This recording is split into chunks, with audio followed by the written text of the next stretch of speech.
municípios, o segundo turno das eleições para a escolha dos prefeitos e vice-prefeitos. A primeira eleição terminou no município de Belém do Pará, às 17h30, praticamente na mesma hora em que nós tivemos também a eleição de outros municípios. Basicamente, portanto, o final do processo começou às 17h30, quando o primeiro prefeito eleito de capital veio desse segundo turno. Nós tivemos em votação 97.392 urnas, além das de contingência. Em alguns lugares não teve nenhuma substituição e onde houve substituição de urnas foi 0,12%, portanto, muito menos do que no primeiro turno.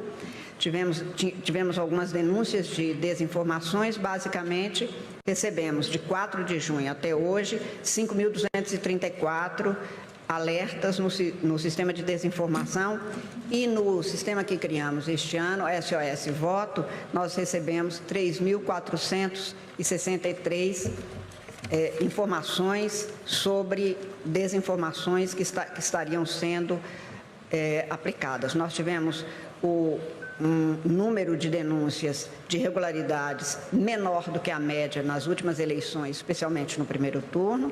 Sobre boca de urna, por exemplo, foram 202 de denúncias recebidas nesse dia, de denúncias no aplicativo Pardal, 339.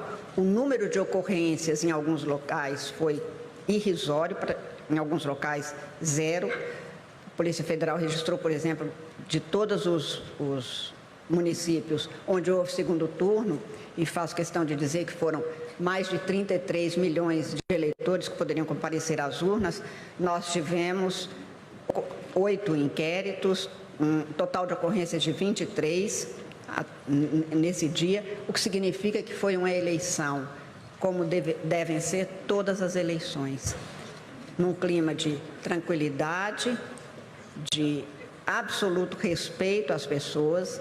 As pouquíssimas ocorrências, como eu disse, que aconteceram, são de mais de 30 milhões de pessoas nesse dia, na mesma hora, nas ruas, nessas 51 localidades. Portanto, o que tem que ser o exercício regular de um direito e de um dever em relação aos outros e um direito que se exerce de maneira livre e pacífica. Essa eleição dá demonstração de que clima de violência, intolerância, as desinformações como foram tentando recriar, inventar, fraudar dados para compelir eleitoras e eleitores, é algo fora do comum, fora da regularidade democrática. No Estado de Direito, quem erra responde por estes erros, mas o exercício do voto é um exercício de um direito fundamental. Portanto, a entrega que a Justiça Eleitoral apresenta agora ao povo brasileiro na finalização deste processo é rigorosamente o atestado de que a democracia brasileira está funcionando com instituições sólidas, seguras, um processo eleitoral exemplar, um eleitorado brasileiro que se conforma de maneira exemplar quando tem diante de si a certeza de que as instituições estão funcionando, que os direitos estão para ser exercidos e estão sendo exercidos e que a democracia é um espaço no qual todos podem conviver e devem conviver com sossego, com alegria, segundo as conveniências e as ideias que cada um tenha.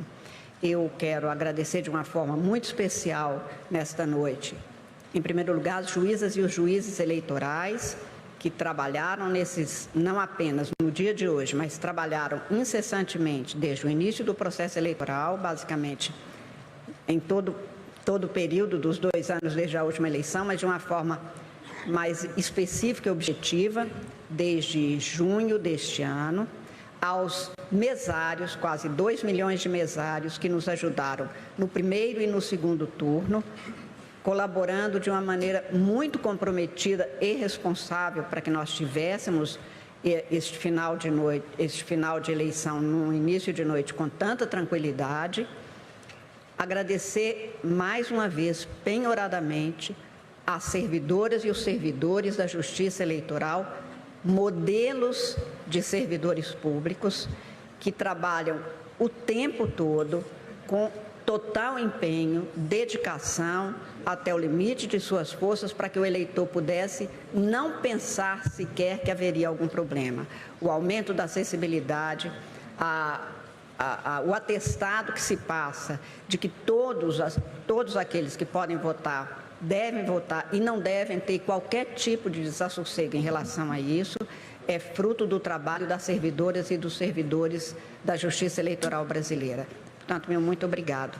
E, mais uma vez, também eu agradeço à imprensa brasileira.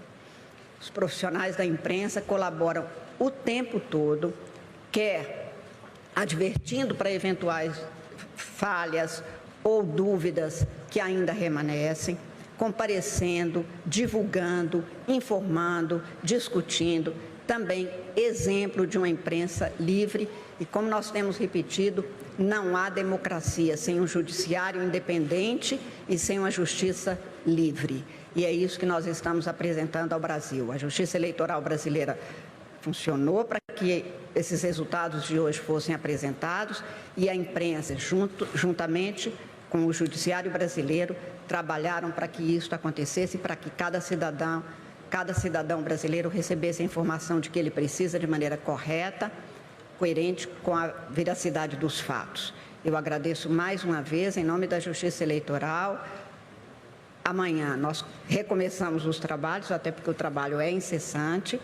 Nós, portanto, continuaremos agora com a preparação de relatórios, recebendo os relatórios dos tribunais regionais eleitorais, que serão compilados e apresentados em data previamente marcada, também para que em público nós tenhamos o que aconteceu nessas eleições, todos os números relativos a essas eleições, quais os aperfeiçoamentos que nós alcançamos, quais os dados que ainda nós precisamos de deter e analisar para o aperfeiçoamento, para que as próximas eleições de 2026 corram no mesmo clima de tranquilidade, quase, como alguns disseram, de monotonia. Cheguei lá, ministra, não tinha fila, não tinha confusão, não tinha nada, entrei, votei e fui para casa.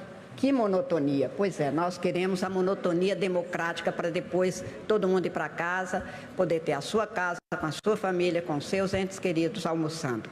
É exatamente isso que nós queremos e desejamos, que sejamos capazes de propiciar ao povo brasileiro. Portanto, mais uma vez, muito obrigada por tudo que fizeram e continuam fazendo por este Brasil democrático, com eleições que sigam sendo sempre tranquilas, serenas, de acordo com a lei. Muito obrigada mais uma vez.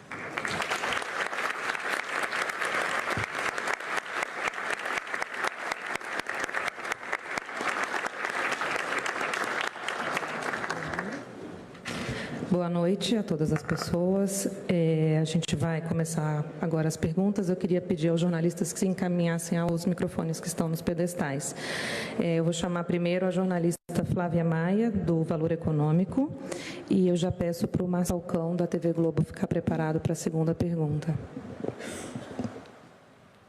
Boa noite, ministra, tudo bem? Boa noite, Flávia. Primeiro, eu queria saber um pouco sobre a abstenção, como é que foi e o que o TSE pretende fazer sobre essa questão.